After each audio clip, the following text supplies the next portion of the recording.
Assalomu alaykum. Sizning ismingiz aslida kimga tegishli? O'zingiz bilasizmi? Haqiqatan ham sizning ismingiz ota-onangiz qo'yadi. Ammo bu ism sizniki emas edi.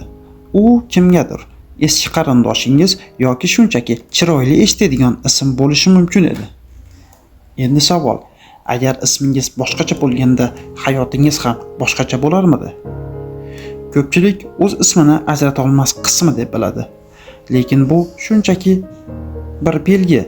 Ismingiz o'zgarsa, hayotingiz ham o'zgararmidi?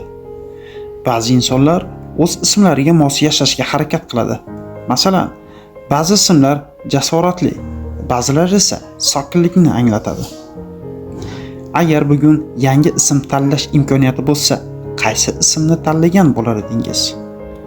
Va eng muhimi, sizni kimligingizni ismingiz belgilaydimi yoki taqdiringizni o'zingiz yaratib bormoqchimisiz? Izohlarda o'z fikringizni qoldiring. Salomat bo'ling.